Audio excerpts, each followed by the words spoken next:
So the outrage is the guy who really has had a bad week is Danny Snyder. Of course, it's now come out that he funded a movie about Trump, and it showed at the film festival in Cannes. Everybody was talking about having an Academy Award for the guy who played Trump. It was all about all the women that he raped. Understand, you would never know that because of Democratic messaging. There are 26 women that have credibly accused Donald J. Trump of sexual improprieties. And Dan Snyder, of course, he had to watch the Redskins. The shitty on the field product, the off the field product was even shittier, and all kind of sexual propriety stuff, every kind of thing you can imagine. But the reason that Danny Snyder has had a bad week because, frankly, Paul Pressler is dead. And as long as Paul Pressler was alive, Danny Snyder could not be the worst human being in America. I'm going to read the lead on Paul Pressler's death from the Texas Tribune.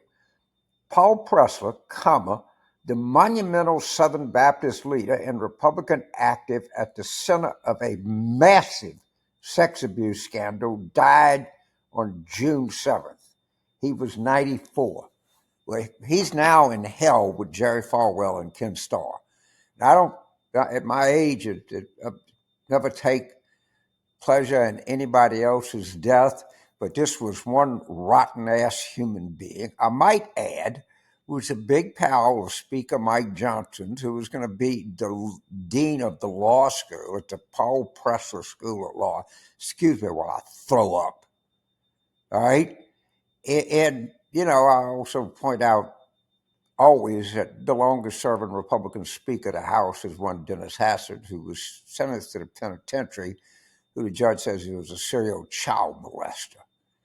So the party of child molesters is front and center, and Paul Pressler's gone, and Danny Snyder could be elevated to the most loathsome human being in the United States. Well, Paul Pressler, I think, had to settle with 6 boys, and they kept supplying. But he was very anti-gay. I have to say that about him. He was a real man of God. He ruined people's lives. They took over these seminaries. They started teaching all this lunacy and idiocy. And like I say, you're kind of taught never speak ill of the dead. Or, you should find some intrinsic goodness in everybody. His life has to be used as an example. You use George Washington's life as an example. You use Rosa Parks' life as an example. You also got to use bad people's lives as an example. And Paul Pressler, to me, is the embodiment of right-wing moralism, hypocrisy, and criminality. There's tape of them at a fundraiser in Shreveport, and you can pull it up, and so you can throw up if you're having some indigestion. You want to force yourself to gag. Go look at that. These are really. I can't tell you that Mike Johnson is a bad human being. I don't know that. I'm sure he doesn't think he is. But boy, let me tell you, when you're a friend of Paul Pressler, you're really tolerant of rotten ass people. Man, if you'd ask me a question that I think about not every waking moment, but also sleeping moments, and I mean the truth of the matter is this race is just unchanged. If you squint hard, you might be able to find a 1.5 deterioration in Trump's approval, but you really got to squint really hard. And again, they have to pick on a negative, and they have to have the discipline to stick with it. And the Democratic surrogates and spokespeople have to have the discipline to stick with that.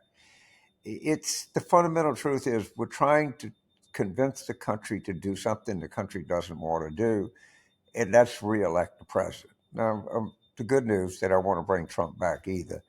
But it's so far, public opinion in the United States pretty well locked in, and we got to come up with a strategy to make a big effort to try to move it. Yeah, sure. Now, I think we got a good shot at that seat, as you know. I think we're going to do better in Florida than people anticipate. Am I saying that we're going to win the Senate? Biden's going to carry it? It's not what I'm suggesting right now. But I am suggesting that I think we're going to pick up a few seats. I think the massive issues in that state. Flooding is just unfreaking believable, so anything would get worse. Well, there are a couple of things. First, Professor Alan Blonder, Princeton, who's one of the nicest guys I've ever known, and also one of the smartest, has done research on this. It's the disparity in economic performance among Democrats and Republicans is breathtaking. It's actually, I think, a book called "It's Not Even Close." I have people tell me all the time, well, I like the Republicans' economic, but I'm more like Democrats on socialism. What is it? Why would a person who votes the economy ever vote for a Republican? I don't know. You would have to. That's it. But you're not voting on the economy. You're voting on your bank account. You're not voting on the economy. By the way, all companies make more money everyone makes more money. The amount of money that JP Morgan has made under Democratic administrations, it doesn't even matter. All right. You think Jamie Dimon could pay 15% more federal income tax. He's made so much fucking money, it's unbelievable. Same is true with Steve Schwarzman. I've rather done under Obama. But I can't do it. But there is earthly no reason in the world, none, zero, that a voter who votes their economic interests could possibly vote for a Republican. Maybe if you're a tobacco farmer, manufacturer, or a gun. I guess if you're a gun manufacturer, you. So that they did this thing and they were interviewing these people, and he says, "Oh, we're not a democracy, we're a republic. We're not a democracy, we're a republic." And so finally, the guy says, "What is a republic?" And of course, there are. Let me name a republic for you. North Korea. Okay?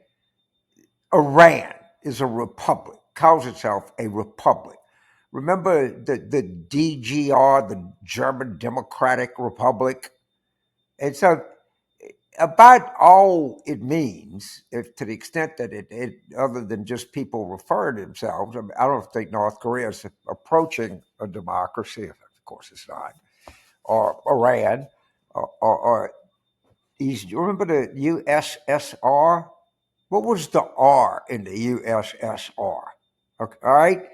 So it's colossally stupid. It doesn't even account for anything, and these people are giant fools. And of course, and you've lost out this shit in the ninth grade, and well, it's a representative democracy, not a participatory democracy, and they'll point to some town in New Hampshire where the whole town votes on something, but just people have no idea what the fuck they're talking about, and they just blather the stupidest shit that you can imagine, and that is the big talking point. Well, we're a republic. We're not a democracy. What the fuck is a republic? Anybody can call themselves a republic. I give the Brits credit. At least they don't try to pretend.